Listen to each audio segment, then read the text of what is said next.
नमस्कार, स्वागत है आपका इंडिया डेली के इस खास प्रोग्राम में जिसका नाम है न्यूज रूम। न्यूज रूम में हम हर दिन एक राष्ट्रीय या अंतर्राष्ट्रीय मुद्दा लेकर आते हैं। वो मुद्दा जिसके बारे में आप जानना चाहते हैं, आप समझना चाहते हैं, देश जानना चाहता है, देश समझना चाहता है। और हर बार की तरह एक महत्वपूर्ण मुद्दा आपके लिए लेकर आते हैं। इस बार आज के दिन के लिए हम एक राष्ट्रीय मुद्दा लेकर आए हैं जो देश के एक राज्य यानी कि बिहार से जुड़ा हुआ है और बिहार की राजनीति से जुड़ा हुआ है। और बात हम करेंगे यहाँ पर जातियों की, क्योंकि अगर आप बिहार की राजनीति की बात करते हैं तो उसको आप जाति की राजनीति से अलग नहीं कर सकते। तो ये यहाँ पर खास है। लेकिन जो कार्ड था, जो सबसे स्ट्रॉन्गेस्ट कार्ड था विपक्ष के पास, चाहे कांग्रेस के पास, चाहे आरजेडी के पास, और जातिगत जनगणना कराने का, वहां पर बाजी मार ली एनडीए ने, बीजेपी ने। अब इसके बाद जो है पूरा सियासी भूचाल आ चुका है। अब इसी में वक्त हो चुका है, पक्ष और विपक्ष एक दूसरे पर पलटवार कर रहे हैं। और आज मैं शिवम दत्त मेहता पक्ष रखूंगा एनडीए का, बीजेपी का। मेरे साथ है मेरी सहयोगी पलक सहगल। नमस्कार, मैं हूं आशीष सिन्हा और मैं हूं आपके साथ कंचन जसवानी। आज बात हो रही है बिहार की। ध्यान से सुनिएगा हमारे इस न्यूज रूम के डिबेट को, क्योंकि मुझे लगता है इस देश का हर व्यक्ति बिहार की पॉलिटिक्स में इंटरेस्टेड है। यहाँ मैं आपको इस बात पर भी लाइट थ्रो करना चाहूंगी। हम उस बिहार की बात कर रहे हैं जिस बिहार में लालू तेजस्वी का नाम जाना जाता है। हम उस बिहार की बात कर रहे हैं जिस बिहार का युवा जो है, अगर वो किसी नेता को लुक अप टू करता है तो वो तेजस्वी यादव को करता है। हम उस बिहार की बात कर रहे हैं जिस बिहार को लालू ने देखा है, जिस बिहार को राबड़ी देवी ने देखा है। हम उस बिहार की बात कर रहे हैं जहां का बच्चा बच्चा पॉलिटिकली अवेयर होता है। हम उस बिहार की भी बात करेंगे जहां पर आज की तारीख में एनडीए जो है, कई बिहार में जो काम आरजेडी ने किया है उसका क्रेडिट उठाती हुई नजर आ रही है, जिसकी नींव आरजेडी ने रखी है, जिन बातों को आरजेडी ने किया है आज वो एनडीए पूरा करती हुई नजर आ रही है। हम उस बिहार की बात करेंगे जिसमें लालू की स्पीच सुनने के लिए आज के युवा भी जो है YouTube पर सर्च करते हैं parliament speech of Lalu Yadav. ये है लालू यादव, ये है लालू यादव का बिहार। तो मैं ये समझना चाहूंगी और मैं अपना तर्क इस बात पर रखना चाहूंगी कि आने वाले समय में बिहार में चुनाव होने वाले हैं। Bihar is a election state and the politics of Bihar is very interesting. मैं ऐसा इसलिए कह रही हूं क्योंकि तेजस्वी यादव इस टेन्योर से नहीं, इसके पहले टेन्योर से नहीं, जब वो नीतीश कुमार के साथ आए थे और डेप्यूटी सीएम बने थे तब से नहीं, उससे पहले से बहुत ही अच्छे युवा नेता के तौर पर उभर रहे हैं। उनकी बातें, उनका एड्रेस, उनके कंसर्न्स भी बहुत इंपॉर्टेंट रहे हैं। चाहे वो यूपी में कथावाचक को लेकर उनका बयान देना हो, चाहे अपने घर में। आप सोचिए, आप उस आरजेडी की बात कर रहे हैं जिस आरजेडी पर, उन्हीं की पार्टी में लालू यादव के बेटे पर अगर किसी चीज का आरोप लगता है तो वो अपने बेटे को पार्टी से निकाल देते हैं। ये वो आरजेडी है जो दूसरों पर परिवारवाद का आरोप इस एक्शन के बाद तो लगा सकती है कि वो परिवार से उनका लेना देना नहीं। और आने वाले समय में कहीं ना कहीं इन्हीं की उभरती हुई तस्वीर आपको नजर आएगी। ये वो है जो नीतीश कुमार के साथ थे, ये वो पार्टी है जिसको नीतीश कुमार ने धोखा दिया है। शिवो, देखिए, बिल्कुल इन्होंने उस बिहार की बात की जो लालू यादव से जुड़ा हुआ है। आज मैं चाहता हूं कि मैं ये बात बड़ा स्पष्ट तौर पर कर दूं, हम दो टीम्स में जरूर हैं लेकिन हम किसी पॉलिटिकल पार्टी को एंडोर्स यहां पर नहीं करेंगे। इसलिए जो एनडीए का पक्ष है, जो बीजेपी का पक्ष है, वो हम रखेंगे। लेकिन बात थोड़ा सा इतिहास में जाते हुए, ये बिहार की लेगेसी की बात जो की जा रही थी, कंचन ने शुरुआत उसकी करी है, तो मैं थोड़ा सा बिहार की काखागा जो है वो बता देता हूं। बिहार की काखागा जो है, ये मेरा नहीं है, मेरा ओपिनियन नहीं है, बीजेपी एनडीए की तरफ से ही ये स्टेटमेंट कह लीजिए, वीडियो जारी किया गया। अब बात करते हैं बिहार में लालू रजीम की काखागा क्या थी। ये बीजेपी कहती है, मैं नहीं कहता, पहले कहता हूं पॉलिटिकली हम किसी पार्टी को एंडोर्स नहीं करते। का से क्राइम है बिहार की बात लालू रजीम में। खा से खतरा है, खतरा बहुत है, खतरनाक समय था। गा से गोली चल जाती थी, उस दौर की बात हम कर रहे हैं। घा से घोटाला हो जाता था जो कि चारा घोटाला था। इंगा का कुछ मतलब वैसे भी आप देखते नहीं होता होगा, वैसे ही वहां कानून व्यवस्था का कोई मतलब नहीं हुआ करता था। अब आते हैं चा से जो स्कूलिंग थी वो चरवाहा स्कूलिंग हो रही थी वहां पर। छा से बच्चों को छुट्टी मिलती थी वहां पर, ये हो रहा था। जा से जो आरोप लगता है बिहार की राजनीति पर, लालू रजीम पर, वो जंगल राज का लगता है। झा झंझट था और झाम था। और यहाँ देखिए वो सूना का सूना रह गया, उसका कोई मतलब नहीं। टा से वहां पर टेंडर निकलते थे, ठा उसको ठेकेदार लेते थे और होती थी खून की होली। डा से वहां पर डर का माहौल था। ढा से देखिए कोई ढक्कन तो होगा नहीं जो डर का माहौल पैदा कर पाएगा। णा यानी पुलिस से 36 का आंकड़ा जो वहां पर मौजूद था। मतलब तेजाब से भी नलाया गया क्राइम का ये रिकॉर्ड था। शहाबुद्दीन का दौर था से थर-थर कांपते थे लोग, ये क्राइम का वहां पर हाल था। दा से दादागिरी का दौर वहां पर था और धा से धमकियां दी जाती थी, किडनैपिंग्स की जाती थी, फिरौती की जाती थी, बच्चों को घरों के बाहर से उठा लिया जाता था। ना से बीजेपी कहती है कि नर्क बना दिया आप लोगों ने बिहार को। पा से पलायन वहां पर एक बहुत बड़ी समस्या है। अब फा से बात करें तो फिरौती बहुत बड़ी समस्या है। बा से बम बनाए जाते थे, बम चलते थे। भा से जो बम बनाते थे, कट्टा रखते थे, वो भोकाल टाइट करते थे। मां से मर्डर वहां पर होता था, ये बिहार पर आरोप है। या से वहां पर यारी थी, रंगदारी थी, और रा से और ला से वहां पर लालू का राज था, और वह से वंशवाद की राजनीति का आरोप लगता है। शाह से शोषण, शाह से षड्यंत्र भी, और शाह से लोगों का संघर्ष और फिर उनकी हार की ओर बढ़ता हुआ, और शाह से क्षमा मांगते हुए कि भाई हम आगे इसको नहीं करेंगे, और त्रा से जो लोग त्रस्त हुए वो, और ज्ञान, अब गा से ज्ञान जो लोगों के पास काफी है कि अब बदलाव हमें चाहिए था, तो बदलाव वहां पर आया। तो ये बिहार का इंट्रोडक्शन विपक्ष के तौर पर जब पहले बीजेपी दिया करती थी, उसका इंट्रो मैंने दिया। अब फिर से वही जाति की राजनीति की बात की जाती है, जो वायलेंस से जुड़ा हुआ इतिहास आरजेडी का रहा हुआ है, उसको कैसे आप डिफेंड कर सकते हैं? अब आप कहते हैं कि हम जातियों के हित के बारे में सोचते हैं, तो फिर अब जातिगत राजनीति जो आपका मुख्य पॉइंट था, वो बीजेपी ने जब उठा लिया, तो अब आपको बुरा लगने लगा है कि भाई ये तो हमारा स्ट्रॉन्गेस्ट पॉइंट था, अब हम किस पॉइंट पर खेलेंगे और राजनीति करेंगे, इसीलिए परेशानी है। बाकी अब डिटेल्स पर आएंगे, हम फैक्ट्स फिगर्स पर भी आएंगे, लेकिन आशीष अब आगे आप लीजिए। देखिए, इस समय जो सबसे बड़ी चुनौती है दोनों ही पार्टियों के पास, चाहे आप एनडीए की बात करें चाहे आप आरजेडी की बात करें, कि महादलित जो वोटर है और दलित वोटर जो है वो किसकी तरफ जाएगा। 1990 के दशक की हम बात करेंगे, क्योंकि यहाँ पर शिवम ने 1990 की बात की। 1990 से लेकर 1998 तक बिहार में अगर किसी का जोर रहा और ये दोनों ही वर्ग अगर किसी के पास गए तो वो लालू प्रसाद यादव थे। लालू प्रसाद यादव ने वो करिश्मा कर दिखाया जो इससे पहले बिहार में किसी नेता ने नहीं किया था। गरीब और पिछड़ा, अति पिछड़ा, इसके अलावा दलित और महादलित, इन सभी को एक साथ एक मंच पर लाने वाले कोई नेता थे तो लालू प्रसाद यादव थे। लेकिन जैसे जैसे समय बीतता गया, कई तरह के आरोप लगते गए, उसके बाद ये जो पार्टियां थी, ये जो वर्ग था, वो अलग होता गया आरजेडी से, और ये जो वोट बैंक बना, आगे चलकर नीतीश कुमार का ये वोट बैंक बना। पिछले 21 साल से नीतीश कुमार जो है वो बिहार की सत्ता पर इस समय काबिज है। अब एक सवाल ये उठता है, ये दोनों ही पार्टियों के लिए है, आरजेडी के लिए भी है, ये एनडीए के लिए भी है, कि ये वर्ग किसके साथ जाता है। आज अगर हम बात करें अति पिछड़ा की या फिर महादलित की, तो इनकी जो वोट फीसदी है वो तकरीबन 34% ये वोट फीसदी जो है वो शेयर करते हैं। कुल 109 जातियां इसमें आती हैं, लेकिन 98 जातियां ऐसी हैं जिनका वोट फीसदी जो है वो 1% से कम है। अब राहुल गांधी ने जो बात कही, राहुल गांधी ने एक बात बहुत सही कही कि जिसकी जितनी संख्या बल उसको उतनी ज्यादा सीटें मिली, रिजर्वेशन। आज की तारीख में ये जो 98 जातियां हैं जिनका वोट फीसदी 1% से भी कम है, इनका कोई प्रतिनिधित्व बहुत कम है जो हमें विधानसभा में देखने को मिल रहा है। हम आते हैं 8 जातियां कौन कौन सी है, जिसमें सबसे बड़ी जो जाति है वो है कोयरी समाज, जो तकरीबन 4% से ज्यादा यानी 36% में वो वोट शेयर करती है। और कोयरी समाज का जो प्रतिनिधित्व करते हैं वो करते हैं मुख्यमंत्री नीतीश कुमार। अब सबसे बड़ी कवायद यह है कि क्या तेजस्वी यादव लालू प्रसाद यादव के करिश्मे को दोहरा पाएंगे या नहीं दोहरा पाएंगे। ये पार्टियां अलग कैसे हुई लालू प्रसाद यादव से, ये भी जानना और समझना जरूरी है, क्योंकि शिवम ने देखिए पहले इस बात को कहा है कि हम किसी भी पॉलिटिकल पार्टी को सपोर्ट नहीं कर रहे हैं, हम केवल अपने व्यू पॉइंट को बता रहे हैं, जो हमने पढ़ा है, जो हमने समझा है। दरअसल मुस्लिम यादव समीकरण जब मजबूत हुआ 90 के दशक में बिहार में, तो उसके बाद से ये जो पार्टियां थी जिनका वोट फीसदी कम था, वो धीरे धीरे छटकने लगी, छटक के ये नीतीश कुमार में चली गई। लेकिन आज की तारीख में इनको उतना प्रतिनिधित्व नहीं मिला है।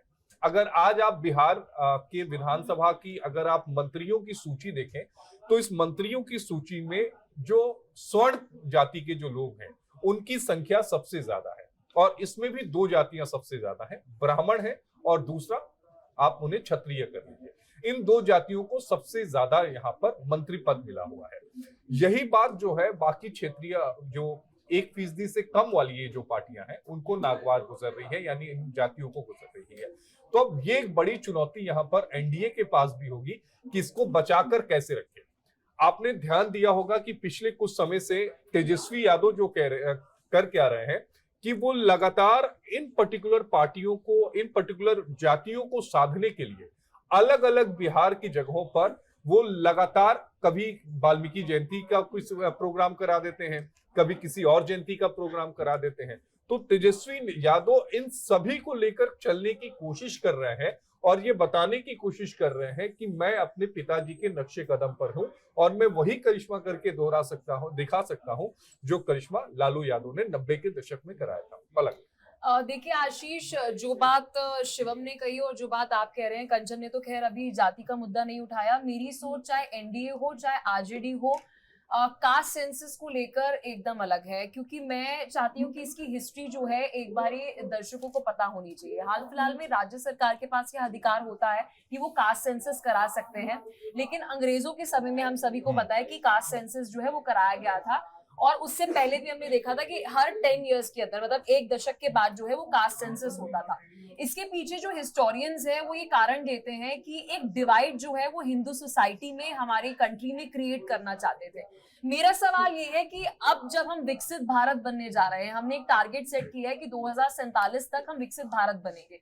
ठीक है, अगर आप कास्ट सेंसस कर भी रहे हैं तो आपने पिछले 75 सालों में कौन सी कास्ट कहां तक पहुंची, इसकी जानकारी गवर्नमेंट को होनी चाहिए, क्योंकि कास्ट सेंसस 1948 ये कहता है कि स्टेट के पास ये अधिकार है कि वो जो कास्ट सेंसस करा रहा है उसे वो कॉन्फिडेंशियल रखे और महज वो सीमित रहे सरकारी जो आप कोटा दे रहे हैं या फिर आप कोई अपलिफ्टमेंट कर रहे हैं। लेकिन भाई दूसरी तरफ रोहिणी कमीशन, आप सभी को याद होगा कि 2023 में उसकी रिपोर्ट जो है भी सार्वजनिक जो है वो नहीं की गई है, पूरी इंफॉर्मेशन नहीं सामने आई। उसमें एक पर्टिकुलर एससी, एसटी और ओबीसी को लेकर रोहिणी कमीशन का गठन किया गया, ये पता लगाने के लिए कि एक कास्ट में जितनी भी सब डिविजन है उनका आर्थिक तौर पर, यानी कि उनकी कितनी अपलिफ्टमेंट जो है वो हुई है।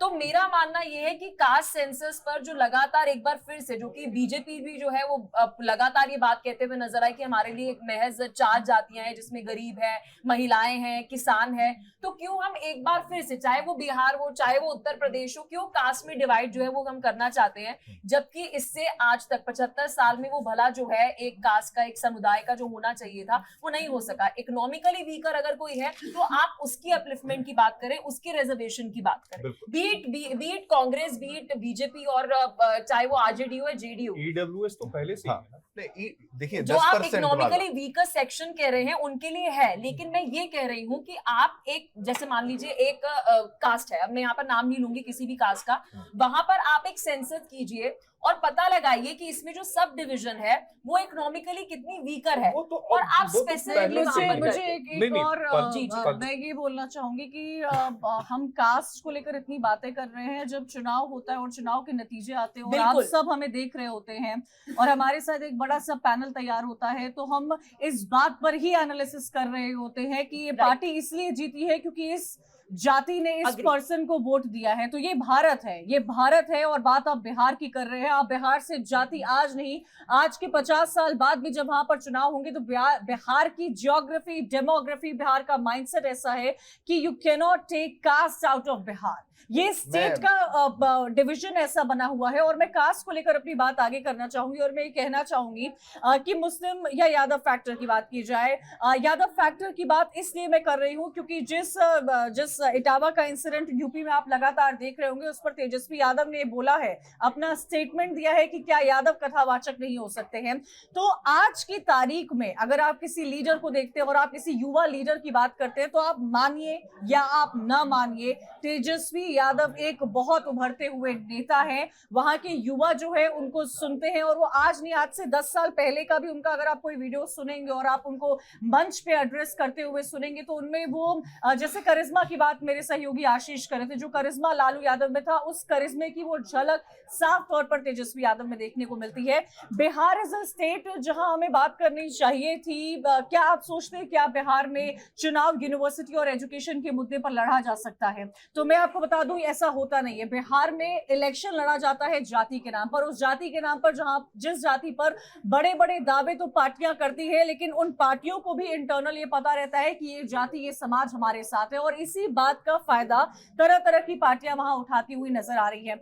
अगर बिहार में डेवलपमेंट की बात करें तो जब भी बाढ़ और बारिश होती है, बिहार का जो पुल है वो ढह जाता है। बिहार के पुल बनते ही शायद इसलिए हैं कि वो ढह जाएं। ये बिहार में डेवलपमेंट चल रहा है। सरकार को ये सोचना चाहिए, जो अभी बिहार की सरकार है, कि वो आरोप प्रत्यारोप से आगे अगर डेवलपमेंट की बात करती है, मैं ये नहीं कह रही कि बिहार की तस्वीर नहीं बदली है, बिहार की तस्वीर बदली है, लेकिन क्यों जब भी बाढ़ और बारिश होती है, जैसे हम मुंबई की बात करते हैं कि मुंबई की क्या हालत हो जाती है, बिहार का कंस्ट्रक्टेड साइट अंडर कंस्ट्रक्शन हो जाती है। ये बिहार की डेवलपमेंट है। नहीं, बिल्कुल ठीक है, लेकिन चलिए मुद्दे पर भी आए थोड़ा सा कि अब यहाँ पर क्या यहाँ डिविजन्स की बात अगर की जा रही है, तो एक बहुत अच्छा पॉइंट उन्होंने उठाया कि आप जातियां जब खोजते हैं, हिंदुओं में खोजते हैं, और बीजेपी की तरफ से एक चीज ये है कि इतना प्रेशराइज कर दिया, जो नेशनल पॉलिटिक्स है उसको इतना इन्फ्लुएंस कर दिया विपक्ष ने, कि अंततः जो जनगणना होती है, देखिए हर बार जनगणना होती है, उसमें कास्ट एक फैक्टर होता है, उसमें देखिए ओबीसी एक फैक्टर हो सकता है, वो तमाम चीजें, लेकिन इस बार थोड़ा उसको और डिटेल्ड किया जाएगा। लेकिन आपको ये समझना होगा, बिहार की राजनीति में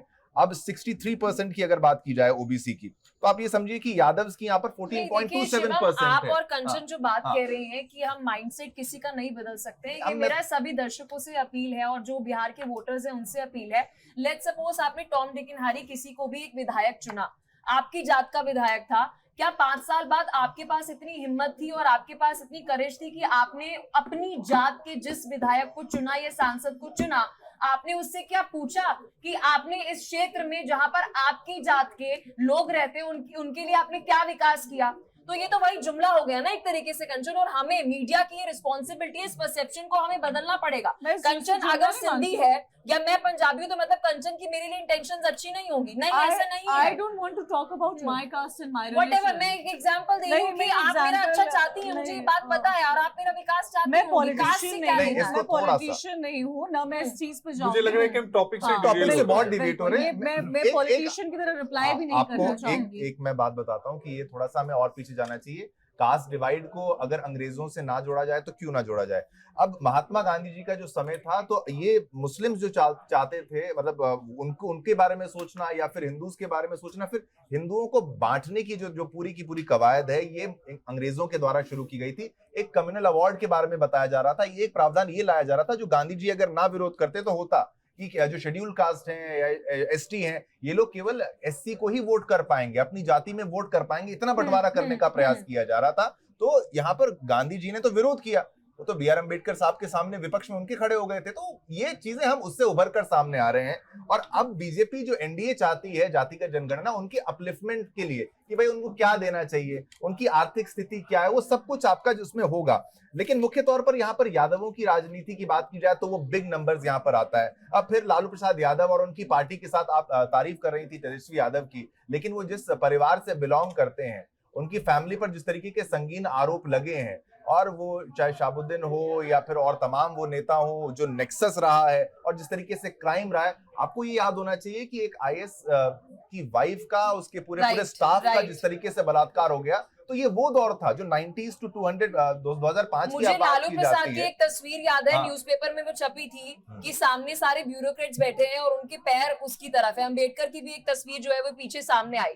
अगर एक मैं यहाँ पर तेजस्वी यादव की अलग मेंटालिटी हो जाती है, लेकिन वो उनके फादर है, वो उनके पिता है, तो उसे जोड़कर देखा जाएगा कि आप किस तरीके की रिस्पेक्ट कर रहे हैं। उस समय ब्यूरोक्रेट्स के लिए ये रिस्पेक्ट, देखिए वो चुने गए हैं, उन्होंने एक लंबा प्रोसेस जो है यूपीएससी के लिए एग्जाम दिए, और आप एक तरीके से पैर दिखा रहे हैं उन्हें। और अब अम्बेडकर की जो तस्वीर अभी आई थी, बी आर अम्बेडकर की, उससे भी यही रिप्रेजेंट होता है। आप जातियों के बारे में सोचेंगे, आप जातियों के बारे में सोचेंगे क्या? लेकिन अंततः बात यह है कि दूसरा मुख्य पॉइंट जो विपक्ष कर रहा है कि जितनी जिसकी आबादी उसको उतना हक, अगर ऐसे चलेगा तो राष्ट्रीय राजनीति के हिसाब से 85% तक रिजर्वेशन क्या चला जाएगा। ठीक है, कोर्ट वाला मामला आशीष समझाएंगे, लेकिन फिर आप जो बचे हुए हैं, आप तो उनको फिर आप पीछे करने का प्रयास कर रहे हैं। फिर तो हर जगह रिजर्वेशन, अच्छा ये छोड़ दीजिए, ये हम क्या बटेंगे, ये हमारे लिए क्या दिक्कत होगी, फ्यूचर जनरेशन के लिए दिक्कत ही होने वाली है। प्राइवेट में रिजर्वेशन चाहते हैं, अगर प्राइवेट में रिजर्वेशन होगा तो क्या होगा? टॉपिक हमारा रिजर्वेशन नहीं है, टॉपिक हमारा आरजेडी है, टॉपिक हमारा जाति है। है, जाति है। जाति इज लेकिन one of the I believe कि लालू प्रसाद जो है वो आरजेडी के नेता हैं।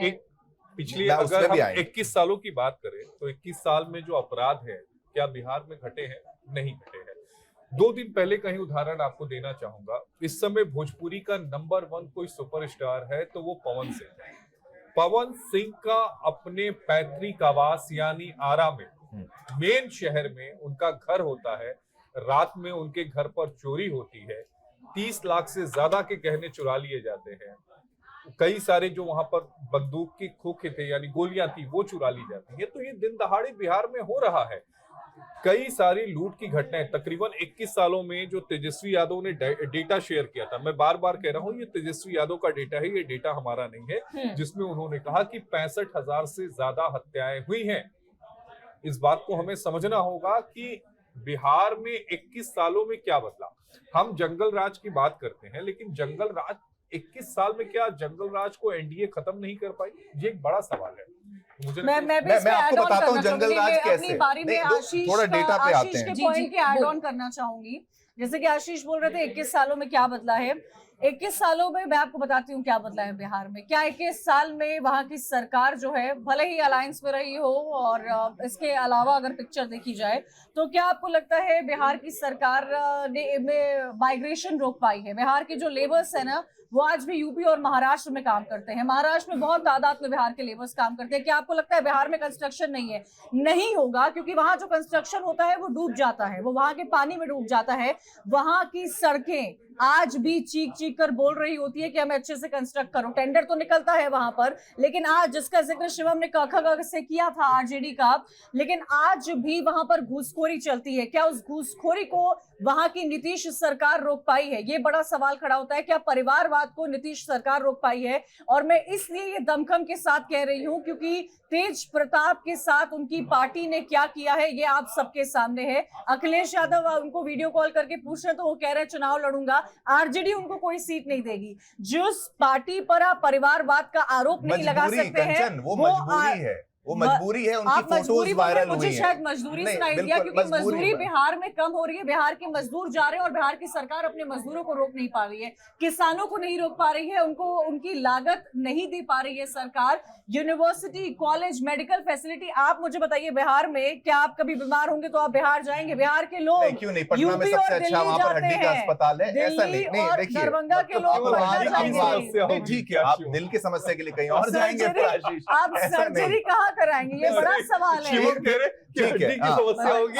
तो हम पटना, बाकी के लिए आप कहीं भी जाइए, हड्डी की समस्या होगी। अब आते हैं थोड़ा सा डिटेल पर आते हैं, मुद्दे पर भी आते हैं। इन्होंने कहा कि क्राइम बढ़ा कि नहीं बढ़ा। किडनैपिंग्स जो हैं वो बहुत कम हुई हैं। पहले बहुत ज्यादा किडनैपिंग्स, लालू रेजिम की बात की जाए तो किडनैपिंग्स होती थी। मर्डर्स की बात की जाए तो वो बहुत ज्यादा होते थे। मर्डर्स में बहुत कमी आई है। तो ये 2 चीजें हैं जिस पर कमी आई है। अब आप बोलेंगे बाकी में अगर बढ़ोतरी आती है कुछ केसेस में तो वो एनसीआरबी का डेटा भी उसको ये करेगा। अब दूसरा ये समझिए ना, रिपोर्टिंग बढ़ी है। पहले का वो जो दौर था जिसको जंगल राज कहा जाता था बीजेपी एनडीए की तरफ से, हम बार बार क्लियर कर रहे हैं, हम किसी पॉलिटिकल पार्टी की एग्जैक्ट साइड नहीं ले रहे, लेकिन वो वहां पर था। वो क्राइम का जो सिनेरियो था, चारा घोटाला आप कैसे इग्नोर कर सकते हैं? और ये तमाम जितने भी स्कैम्स वहां पर हुए हैं, लैंड फॉर जॉब मामला, और ये आप अचानक से आएंगे और बोलेंगे बीजेपी ऐसी है, एनडीए ऐसी है, तो आप ये भूल जाएंगे क्या? मुझे लगता है शिवम, आशीष, कंचन, एक बहुत बड़ा फैक्टर जो है वो बिहार में ये भी रहा है कि एक स्टेबल गवर्नमेंट जो है वो शायद वहां पर नहीं रही। और इसके पीछे भी अगेन मुझे ऐसा लगता है कि रीजनल, मतलब आप अलायंस देख रहे हैं कि कभी किसी के साथ हो रहा है, कभी किसी के साथ हो रहा है। मुख्यमंत्री तो वही है, नीतीश कुमार है, सीएम रहा है, लेकिन सीएम रहा है, लेकिन एक बीच में पार्टी जो है आप देख रहे हैं, कभी आप आरजेडी के साथ है, कभी आप बीजेपी के साथ है, कभी आरजेडी के साथ है, कभी बीजेपी के साथ है। यही नीतीश कुमार को दर्शा रहा है। पलक, यही हम कह रहे हैं, यही नीतीश कुमार को दर्शा रहा है कि उनमें वो स्टेबिलिटी नहीं रही है। वो पार्टी वो बेनिफिट देखे हैं। जिस तेजस्वी यादव वो डेप्यूटी सीएम, वो दोनों साथ थे और वो वहां के सत्र में बोलते हैं कि नीतीश कुमार ने मुझे बता दिया होता, मुझसे कोई तकलीफ थी तो हम सॉल्व कर लेते, इस तरह छोड़ा क्यों? तो वो तेजस्वी यादव का दर्द झलक रहा था कि उन दोनों ने आपस में बात भी नहीं की थी और वो पार्टी छोड़ दिए थे। तो आई एग्री। नहीं, वो उम्मीद कर रहे थे कि शायद नीतीश कुमार वापस आ जाएंगे। वो बहुत कोई इतना प्यार मोहब्बत नहीं, वो मजबूरी थी कि उनको उम्मीद है कि भाई नीतीश के बिना कोई भी सरकार, कोई वो सरकार नहीं बन सकती। दूसरा, क्राइम के बारे में जिस तरीके से कहा जा रहा है, इंडिविजुअल एग्जाम्पल्स अगर आप देखें, जैसे पवन सिंह का इन्होंने एग्जाम्पल दिया, मैं तो कह रहा हूँ तो सैफ अली खान को चाकू मार दिया था कुछ। अब ऐसे आप देखेंगे इंडिविजुअल एग्जांपल्स तो वहां पर भी एनडीए हाँ ठीक है बिल्कुल, लेकिन आप एनडीए को हाँ। भी समर्थन मैं करते हैं। मैं ये देश कह का रहा पक्ष रख रही हूँ हूँ। मैं ये कह रहा हूँ कि हाई प्रोफाइल केसेस में आप ये नहीं कह सकते चोरी कहाँ होगी नहीं होगी, बिल्कुल law and order state subject है, पर इंडिविजुअल केसेस से ज्यादा हमें ये समझना चाहिए क्या आम लोगों में वो चीजें कम हुई हैं कि नहीं, या कुछ में आम आदमियों में कुछ बदलाव आया है कि नहीं।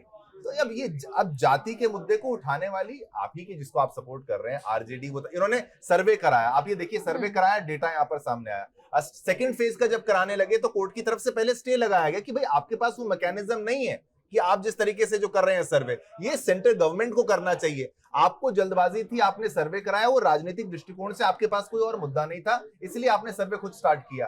तो अब फिर उसके बाद जब स्टे हटा तो फिर दोबारा आपने किया, लेकिन मुख्य बात यह है कि आप जो काम सेंट्रल गवर्नमेंट का है, अब बीजेपी पर आप जातिगत राजनीति का आरोप नहीं लगा सकते। 2026 में शुरू होगा जातिगत जनगणना, बिहार के चुनाव को साधते हुए उन्होंने ये कोई पॉलिटिक्स नहीं की जा रही। मुख्य मुद्दा जो है, अगर हम लगातार जब कवरेज करते हैं बिहार में, बहुत बार आप इलेक्शन के लिए कवरेज के लिए होंगे, मतलब अभी भी मूलभूत सुविधाएं जो है वही मुद्दा है कि एक आपको बेसिक इंफ्रास्ट्रक्चर जो है तो यही तो बात है कि 21 साल अच्छा नहीं मिल रहा है। सरकार रहने के बाद भी जो कंसर्न्स है इलेक्शन के बेसिक्स, बिहार बेसिक से ही प्रोवाइड कर पाया है। बी से बिहार, बी से बेसिक शिवम। बी से बेसिक्स, वो तमाम चीजें मैं आपसे डिसएग्री भी नहीं करता हूं। मैं वही कह रहा हूं किसी पार्टी का पक्ष हम इसलिए नहीं रख पा रहे कि हम जनता का पक्ष रखने यहाँ पर बैठे हैं, लेकिन क्या बिहार में बदलाव नहीं आया? लेकिन ये बिहार हाँ। needs to change. Change. I think Every Bihar state needs to grow. और वो Every चेंज मुझे state- लगता है शायद वहाँ की जो वोटर्स है वो ही लेकर आएंगे कि वो अगर देखिए, ये जातिगत हमारा जातिगत मुद्दा है। जाति सोच से से ऊपर हटेंगे बढ़ेंगे। नहीं। देखना जाति पड़ेगा। से इन्होंने ये कहा कि आज से 10 साल 50 साल इतने साल बाद भी क्या वहां से उनकी मेंटालिटी बदलेगी नहीं बदलेगी? मैं कहता हूं मुझे पूरी आशा है बदलेगी, बदलनी चाहिए, ये बहुत जरूरी है। हिंदू केवल हिंदू और बाकी मुस्लिम अगर केवल मुस्लिम के तौर पर, वो सब भी खुद को मैं भारतीय बिहार माने। की जाति को लेकर एक बड़ा दिलचस्प वाकया सुनाना चाहता हूँ। मैं 2013 में बिहार में गया था इलेक्शन कवर करने के लिए, और दिल्ली से गया था, हालांकि मैं बनारस से आता हूँ, वहां पर जाति को लेकर ऐसा कुछ नहीं है। तो जब मैं वहां से फ्लाइट से लैंड करके उतरा, लालू प्रसाद यादव के घर के पास खड़ा था, कई सारे पत्रकार बंधु वहां पर थे और कुछ पार्टी के कार्यकर्ता थे। किसी ने नाम पूछा तो मैंने बोला कि मेरा नाम आशीष, पूरा नाम। तो फिर तुरंत वहां से 4-5 आवाजें आ गई। उन्होंने पूछा पूरा नाम क्या है आपका? मैंने कहा आशीष सिन्हा। जब मैंने अपना पूरा नाम बताया तो 4 इधर चले गए, 4 इधर चले गए, 4 उधर चले गए। ये वो सारे लोग थे जिनसे मैं बात कर रहा हूँ। 3-4 वहां पे मेरे साथ खड़े रह गए। तो हमने पूछा भाई ये क्या हुआ? ये तो बिहार बोले कि यही बिहार हुआ, कि वो अलग अलग जातियों का समीकरण।